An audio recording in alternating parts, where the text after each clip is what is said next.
Fala galera, tudo bem?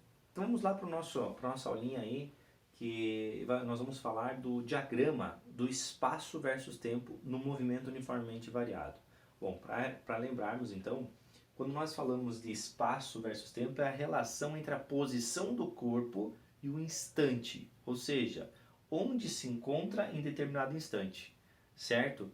E se é do movimento uniformemente variado, essa relação matemática para nós, ó, ela é a fórmula do sorvetão, o espaço em função do tempo. E essa equação aqui, essa função, é uma função do segundo grau, porque o nosso tempo, a nossa variável aqui, tempo, ela está ao quadrado. Então, o que isso caracteriza? Se nós lembrarmos da matemática, essa é por ser uma função do segundo grau, nós vamos ter no gráfico uma parábola. Ou seja, uma parábola com a concavidade para cima ou com a concavidade para baixo.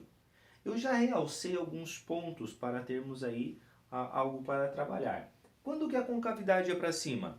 Quando nossa aceleração for maior que zero. Lembra que quem multiplica a variável ao quadrado, ela determina o coeficiente, ou seja, se a concavidade é para cima ou para baixo.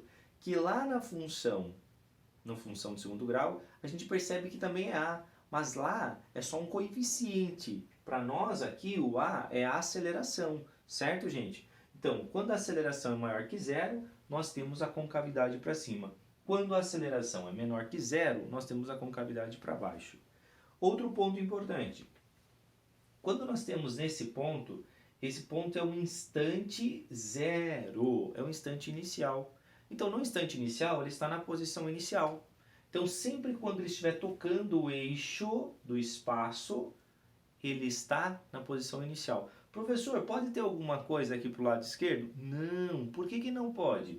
Porque aqui nós teríamos tempo negativo. Nós não temos tempo negativo. Então, temos que pensar nisso. Quando está tocando o eixo da vertical, que é o do espaço, então nós temos o espaço inicial.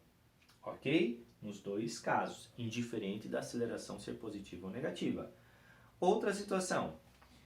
Esse ponto que está realçado aqui, ele é o vértice da parábola na matemática. Mas para nós, na física, esse é o instante em que o móvel muda o sentido de movimento. É o instante em que o móvel muda o sentido de movimento. Então, se ele estava indo, ele para ele poder voltar. Se ele estava vindo, ele para poder ir novamente. Certo? Então, nós vamos pensar o seguinte. Vamos exemplificar esse gráfico aqui. Se eu pegar um objeto e lançar ele para cima, ele vai sair da minha mão com uma certa velocidade, ele vai subir, parar e voltar. Vocês perceberam que ele fez um movimento de linha reta, um movimento retilíneo. Mas à medida que o tempo foi passando, ele saiu de uma determinada altura com relação ao solo, por exemplo, e ele foi ganhando altura até parar e depois ele começou a cair novamente, ou descer. Certo, gente? Uma coisa que você precisa lembrar é que sempre o gráfico da posição versus tempo não é a trajetória do movimento.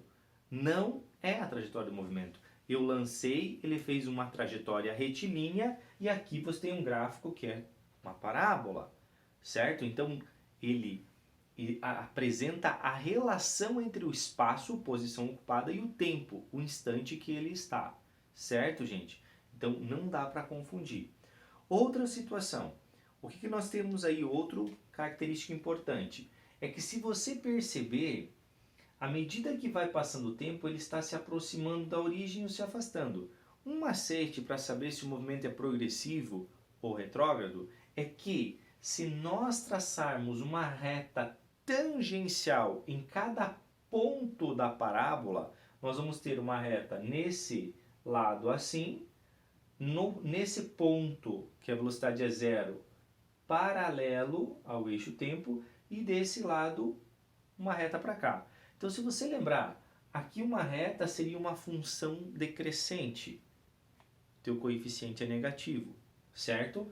Aqui é igual a zero, tua velocidade é zero.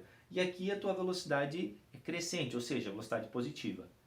Certo? Então, quando a velocidade é negativa, o movimento é retrógrado. Então, nesse lado de cá, ele é retrógrado. Retrógrado, ok? A partir daqui, ele é progressivo. Progressivo, ok? Então, retrógrado, parou, depois progressivo. Aqui, nesse caso aqui de baixo, agora perceba, se eu traço uma reta para cá, a velocidade fica positiva. Então, aqui é progressivo e aqui ele passa a ser retrógrado, ok? Então, não confunde com acelerado ou retardado. Quando ele for retrógrado, é porque a velocidade é menor que zero. Então, velocidade menor que zero, ele é retrógrado. Vou colocar assim, ó, retrógrado. E você lembra que no gráfico, se eu traçar uma reta tangencial a esse gráfico, eu percebo que essa reta fica decrescente, tá? Beleza? E se a velocidade for maior que zero, ele é progressivo. E quando a velocidade e a aceleração tiverem o mesmo sinal, ó, se velocidade e aceleração com o mesmo sinal, ele é acelerado. Acelerado. Então vem cá comigo, pensa aqui comigo. Se ele for velocidade menor que zero e aceleração maior que zero, então ele não é acelerado. Se ele não é acelerado, ele é retardado. Então vai ser um movimento retrógrado, retardado. Nesse caso, você vai ter um movimento progressivo e acelerado, ok? Aqui embaixo, você vai ter, nesse caso, lembrando que é válido para ambos os casos. Então, a velocidade maior que zero, progressivo,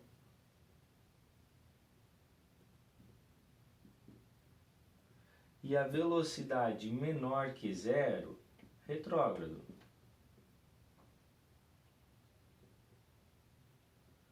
Então vamos lá, vamos pensar o seguinte, se os sinais forem iguais, ele é acelerado. Então ele pode ser um movimento progressivo, retardado, e retrógrado, acelerado. Certo, gente? Então lembra, quando a velocidade é maior que zero é progressivo, quando a velocidade é menor que zero é retrógrado. Quando a velocidade e a aceleração tiverem o mesmo sinal, ele vai ser acelerado. Ok, gente? Na próxima aula, nós vamos estar demonstrando a equação de Torricelli. Até mais!